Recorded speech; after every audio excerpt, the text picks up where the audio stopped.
Welcome back to the channel जहां हम research भी करते हैं और थोड़ा ज़्यादा ही सोचते हैं। आज का एपिसोड है Alia Bhatt a case study. हाँ, आपने सही सुना, बॉलीवुड की मोस्ट रिलेटेबल स्टार जो कभी रिलेटेबल लगती है, कभी नासा का एक एक्सपेरिमेंट ही लगती है। तो मैंने सोचा क्यों ना थोड़ा डीप डाइव किया जाए, मतलब इतना डीप की थेरेपिस्ट भी बोले भाई मुझे भी बता देना कंक्लूजन। आज हम डिकोड करेंगे why is Alia Bhatt the way she is it personality, PR strategy, या फिर वो classic Bollywood formula be cute, say confusing things and boom national crush. और हाँ, ये कोई हेट वीडियो नहीं है, ये एजुकेशनल रोस्ट है। मतलब अगर आप आलिया के फैन हो तो थोड़ा सा आप हर्ट हो सकते हो, और अगर नहीं हो तो आप ऑलरेडी पॉपकॉर्न लेके तो बैठ ही चुके हो।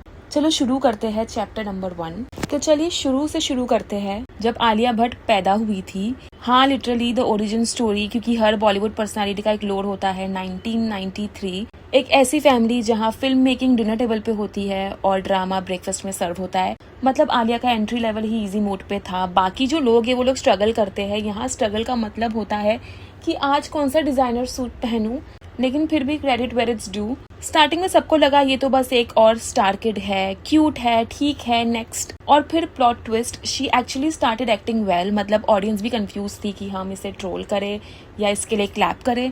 और आलिया का ब्रांड क्या बना, cute plus chaotic plus unexpectedly talented. कभी ऐसे स्टेटमेंट्स दे देती है कि इंटरनेट बोलता है ये क्या था, और फिर नेक्स्ट फिल्म में परफॉर्मेंस ऐसा देती है कि वही इंटरनेट बोलता है कि ओके सॉरी मैम। अब आते हैं एक इंटरेस्टिंग लेयर पे। Miss Alia Bhatt, British citizen. हाँ, मतलब टेक्निकली अगर आप बॉलीवुड को टीम इंडिया समझ रहे हो तो आलिया थोड़ी सी ओवरसीज प्लेयर निकली।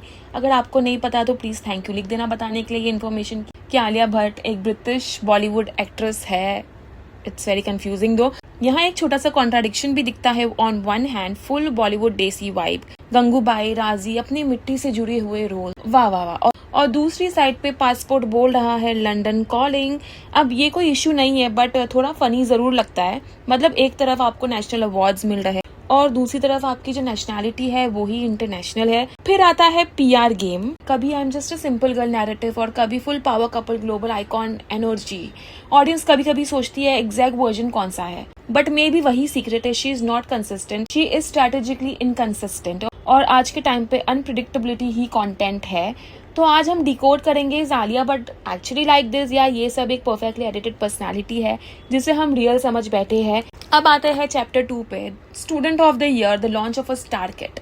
तो ये होता है 2012 में। करण जौहर ने डिसाइड किया कि बॉलीवुड को एक नई जनरेशन चाहिए और ऑब्वियसली एडमिशन फॉर्म सिर्फ स्पेशल कनेक्शंस वालों को ही मिलता है, उनके लिए ही ओपन होता है। Then enters Alia Bhatt as Shanaya, rich, stylish, थोड़ी मीन, थोड़ी sweet, basically Poo 2.0 but gen Z beta version. और ऑनेस्टली उस टाइम पे किसी को एक्टिंग से कोई मतलब नहीं था। सब बस ये देखते थे कि आउटफिट कौन से है, जिम रूटीन क्या है, ये किसकी बेटी है, ये कौन है, ये कहाँ से आई है, और ये लोग इतने परफेक्ट कैसे लग सकते हैं। और बात करें आलिया की परफॉर्मेंस की तो लेट्स जस्ट से उस वक्त एक्टिंग से ज्यादा फोकस था लुकिंग द पार्ट पे।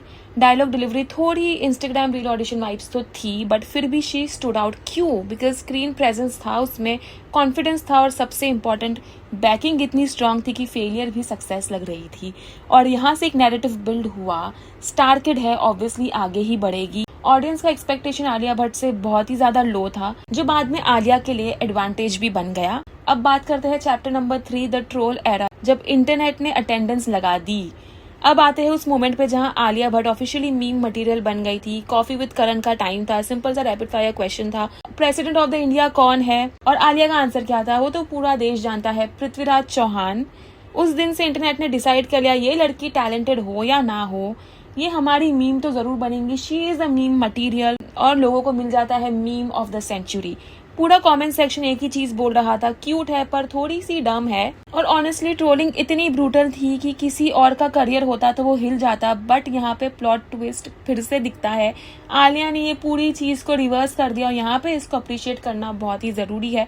इंस्टेड ऑफ हाइडिंग और instead of losing confidence, she leaned into it. तो आलिया भट्ट क्या करते, AIV का जमाना था उस वक्त, यूट्यूब पे AIV वीडियोस बहुत चलती थी, और उसने AIB के साथ किया collaboration. Genius of the year video में वो जाती है, खुद को ही रोस्ट करती है, फुल डैमेज कंट्रोल था वो, but it was a masterpiece. मतलब जिस चीज पे लोग उसको ट्रोल कर रहे थे उसको ही उसने अपना कंटेंट बना दिया। It was a very smart move, very very smart. और यहाँ एक कॉन्ट्राडिक्शन भी दिखता है, on one side not so aware वाली इमेज चल रही थी और दूसरी साइड करियर डिसीजन इतने कैलकुलेटेड थे कि टॉप डायरेक्टर्स भी इम्प्रेस हो गए थे। तो क्वेश्चन ये है, क्या ये सब ग्रोथ है या स्टार्टिंग से ही एक गेम चालू था, बस प्रेजेंटेशन अलग थी तो लोगों को समझा नहीं। अगला चैप्टर और भी इंटरेस्टिंग होने वाला है। हम बात करेंगे from just a star kid to a serious actor और कैसे आलिया ने नैरेटिव को फ्लिप किया या फ्लिप करवाया। तो चैप्टर 4 में हाईवे, जब सबको लगा वेट ये एक्टिंग भी कर सकती है। एक अब तक नैरेटिव सिंपल था कि आलिया भट्ट स्टार किड है, क्यूट है, थोड़ी क्लूलेस है, थोड़ी एंटरटेनिंग भी है। फिर आई हाईवे और यहाँ से प्रॉब्लम शुरू हो गई ऑडियंस के लिए, क्योंकि अब ट्रोल करना इतना इजी नहीं रहा। इम्तियाज अली ने आलिया को एक ऐसे रोल में डाला जहां मेकअप से ज्यादा इमोशन विजिबल थे और सडनली वो सेम गर्ल जिस पे लोग मीम्स बना रहे थे स्क्रीन पे ब्रेक डाउन कर रही थी कन्विंसिंगली। मतलब ऑडियंस का रिएक्शन कुछ ऐसा था, 1 मिनट ये एक्टिंग कर रही है या हमें गिल्टी फील करवा रही है। तो ये वो पॉइंट था जहां आलिया ने पहली बार प्रूव किया she is not just surviving because of privilege, she is actually using it well. लेकिन हाँ, यहाँ भी एक इंटरेस्टिंग चीज है, लोगों ने भी तुरंत अपना नैरेटिव फ्लिप कर दिया और कहने लगे ओ शी इज टैलेंटेड, ये तो हमारी फेवरेट एक्ट्रेस है। और फिर आती है राजी और यहाँ पे कोई ग्लैमरस डिस्ट्रैक्शंस नहीं थे, no over the top styling, no larger than life entry, सिर्फ एक सिंपल सी लड़की जो स्पाई बन जाती है। और आलिया ने इस रोल को इतना अंडर प्ले किया कि ओवर एक्टिंग का कोई चांस ही नहीं मिला। वो एक सीन जहाँ वो फोन पे बात कर रही होती है, फियर और ड्यूटी के बीच अटकी हुई होती है, उसने उस मोमेंट पे पूरा नैरेटिव शिफ्ट कर दिया। अब लोग सिर्फ ये नहीं बोल रहे थे कि शी इज इम्प्रूविंग, लोग बोल रहे थे कि she is one of the best in her generation. और यहाँ पे एक और कॉन्ट्राडिक्शन दिखता है, सेम इंडस्ट्री जहाँ एंट्री इतनी ईजी थी उसके लिए, वही इंडस्ट्री में उसने सस्टेन किया अपने टैलेंट्स। मतलब शॉर्टकट से उसको एंट्री तो मिल गई, लेकिन उसको रिस्पेक्ट तभी ही मिली जब उसने अपना काम दिखाया, अपने स्किल्स दिखाए, अपना टैलेंट दिखाया। और ऑनेस्टली ये फेज आलिया का बेस्ट फेज था, जहाँ पे वो बैक टू बैक हिट पे हिट दे रही थी। वो इतने अच्छे स्क्रिप्ट्स चूज कर रही थी, she was choosing nice scripts, she was not playing safe. वो अलग अलग रोल्स ट्राई कर रही थी एंड हर रोल में वो अपना 100 नहीं 200% दे रही थी। और ऑनेस्टली आलिया का ये स्मार्टेस्ट फेज था, रोल्स को चूज करना, डायरेक्टर्स पिक करना और अपनी इमेज को स्लोली उसने शिफ्ट किया। वो क्यूट से बन गई केपेबल और मीम से बन गई मेथड। तो यहाँ पे एक सवाल भी उठता है कि क्या ये सब एक नेचुरल ग्रोथ थी या ये एक परफेक्टली प्लान्ड रिडेम्पशन आर्क था। अब बात करते हैं चैप्टर 6 की, Ranbir and Alia love story, fan story या इंटरनेट की स्टोरी। तो फाइनली आते हैं उस चैप्टर पे। तो इस चैप्टर में बॉलीवुड साइड हो जाता है और ऑडियंस बन जाती है detective. So Ranbir Kapoor and Alia Bhatt emerges as a couple. एक तरफ रणबीर है जो साइलेंट है, प्राइवेट है, मैं ज्यादा बोलता नहीं हूँ, एनर्जी है उसकी। दूसरी तरफ है आलिया, शी इज एक्सप्रेसिव, फिल्मी और कभी कभी फुल फैन मोड उसका ऑन रहता है अराउंड हर हस्बैंड। और ये फैन एंगल कोई गेस नहीं है, आलिया खुद बोल चुकी है कि she had a crush on Ranbir since she was a young girl. मतलब स्टोरी थोड़ी सी ऐसी लगती है, क्रश से को स्टार से life partner. And Bollywood really said manifestation but make it real. लेकिन यहीं से इंटरनेट का डाउट भी शुरू हो जाता है। रणबीर और आलिया की शादी के अराउंड भी एक गॉसिप निकला था कि Ranbir married Alia only because she got pregnant, और ऐसे भी कहा जाता था कि आलिया ने खुद को जानबूझकर प्रेग्नेंट किया था to get Ranbir marry her. तो ये भी एक कंट्रोवर्सी है, यहाँ पे भी एक कॉन्स्पिरेसी थियोरी चलती रहती है। इंटरव्यूज में भी जब आलिया रणबीर के बारे में बात करती है, इतनी एडमिरेशन होती है कि लोग बोलते हैं ये पार्टनर बोल रही है या ये कोई फैन बोल रही है। और फिर रणबीर का वाइब भी हम देखते हैं तो वो काम होता है, बिल्कुल ही वो डिटैच्ड लगता है। तो इनके बीच में जो कॉन्ट्रास्ट है वो और भी ज्यादा हाईलाइट हो जाता है। इंटरनेट ने तुरंत ही लेबल दे दिया इन लोगों को कि Alia is more into Ranbir, she still acts like a fan. अब आते हैं सबसे स्पाइसी पार्ट पे, द कैटरीना एंगल के ऊपर। यहाँ से स्टोरी जो है वो थोड़ी ज्यादा कॉम्प्लिकेटेड हो जाती है, या एटलीस्ट इंटरनेट ने ये स्टोरी को कॉम्प्लिकेटेड बनाया है। ऑनलाइन डिस्कशंस है, रेडिट है, गॉसिप पेजेस है, जहाँ पे बार बार एक ही चीज पॉइंट आउट की जाती है।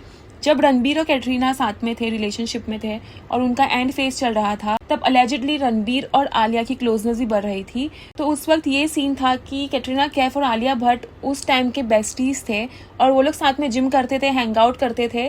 बट आलिया भट्ट उसी टाइम पे इंटरव्यूज में जाके ये कहती थी कि she has a crush on Ranbir. तो बहुत लोगों को ये ऐसे लगा कि वो कैटरीना से क्लोज इसलिए हो रही थी क्योंकि उसको रणबीर से क्लोज होना था।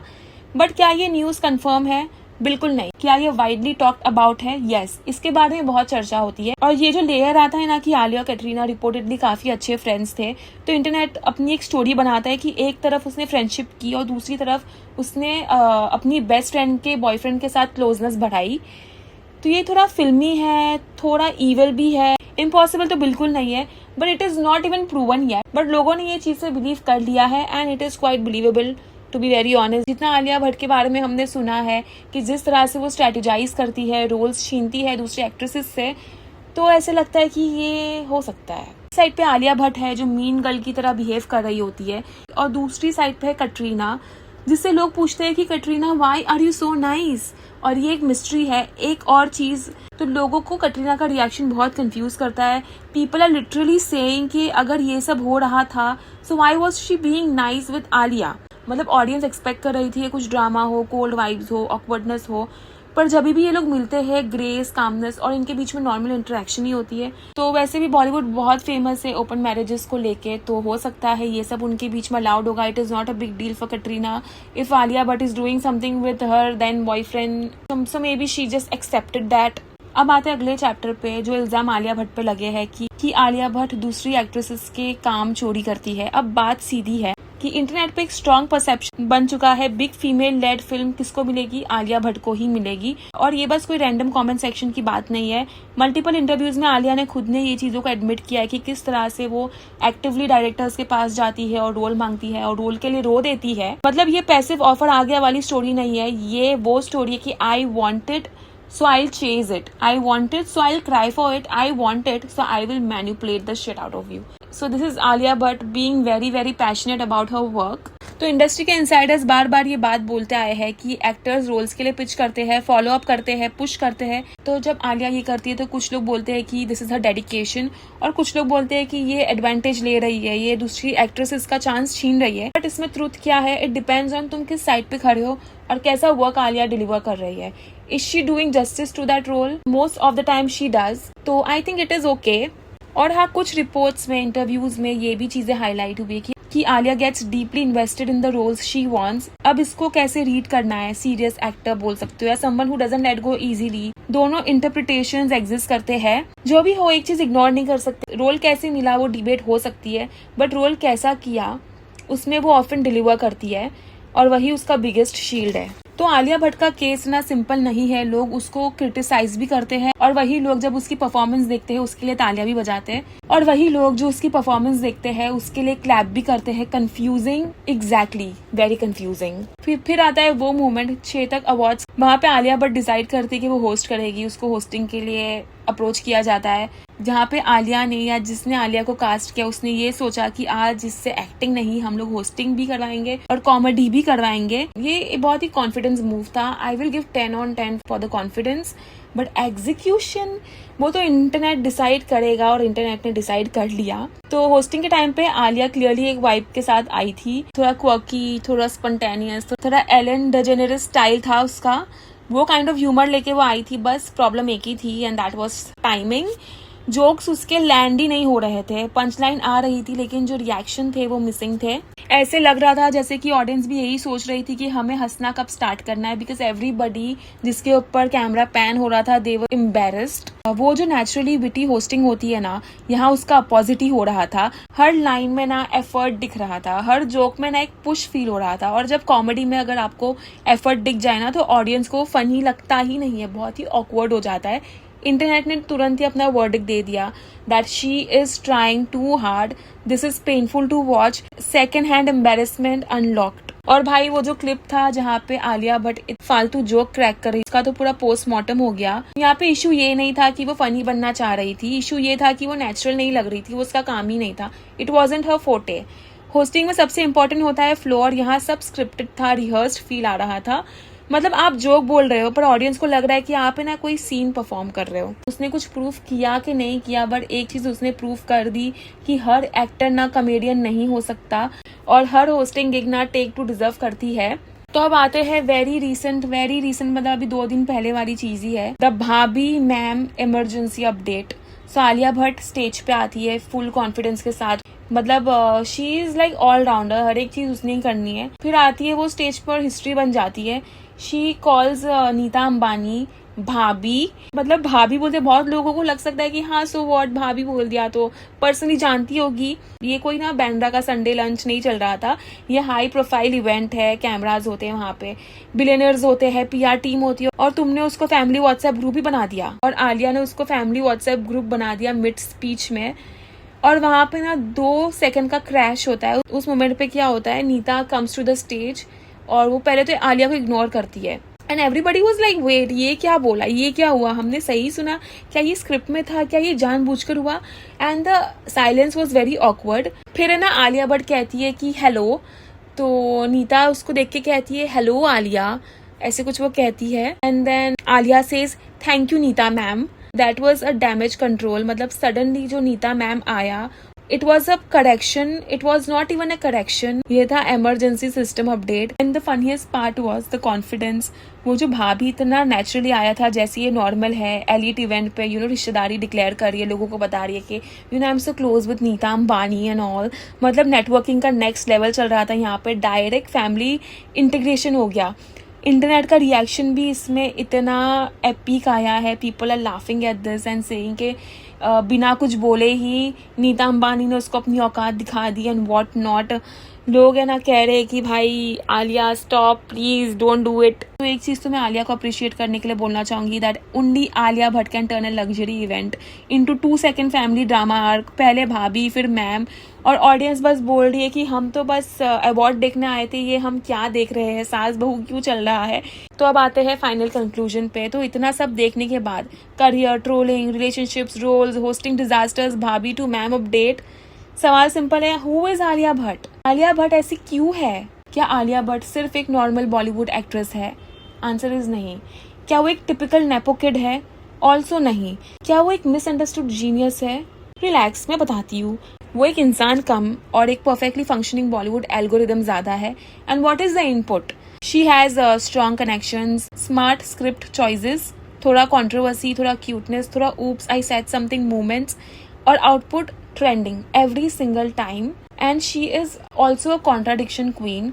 तो ये वही इंसान है जो कभी क्लूलेस लगती है पर करियर मूव्स उसके एकदम सर्जिकल होते हैं, कभी ओवर एक्टिंग करती है पर रोल्स अंडर प्ले करके अवार्ड्स भी ले जाती है, कभी फैन लगती है तो कभी फुल पावर प्लेयर। मतलब कंसिस्टेंसी नहीं है पर कंसिस्टेंसी का इल्यूजन तो है। रियल है या एडिटेड वर्जन है, सवाल ये भी उठता है। पर और यही ना पूरा गेम है, हम जो देख रहे हैं क्या वो रियल आलिया है या एक परफेक्टली एडिटेड पर्सनालिटी है जो थोड़ी रिलेटेबल भी है, थोड़ी एस्पिरेशनल भी है, थोड़ी कंफ्यूजिंग भी है, ताकि लोग उसकी बातें करते रहे। Because at the end of the day सच ये है कि तुम उसको प्यार करो या ना करो, तुम उसको हेट करो, तुम उसको रोस्ट करो इस वीडियो की तरह, you are still talking about her. और आज के टाइम में relevance is the real power. Alia Bhatt को समझने की सबसे बड़ी मिस्टेक क्या है? उसको सीरियसली लेना, क्योंकि शायद वो एक इंसान नहीं है, एक ऑनगोइंग पीआर एक्सपेरिमेंट है जो सरप्राइजिंगली काम भी करता है, जो सरप्राइजिंगली काम भी आ रहा है। और ना बॉलीवुड में स्टार्स ना 2 टाइप के होते हैं, एक जो स्क्रीन पे परफॉर्म करते हैं और एक जो लाइफ को ही परफॉर्मेंस बना देते हैं। और आलिया भट्ट की अगर हम बात करें तो she clearly comes in the second category. This was it for my podcast, this was the whole case study. I hope आपको पॉडकास्ट सुन के मजा आई हो। अगर आपको पॉडकास्ट अच्छा लगा तो प्लीज कमेंट करके जरूर बताना अगली कौन सी सेलिब्रिटी को हम डिकोड करें। कमेंट सेक्शन में जरूर बताना। मिलेगी बहुत ही जल्द अगली पॉडकास्ट पे। See you in the next, bye.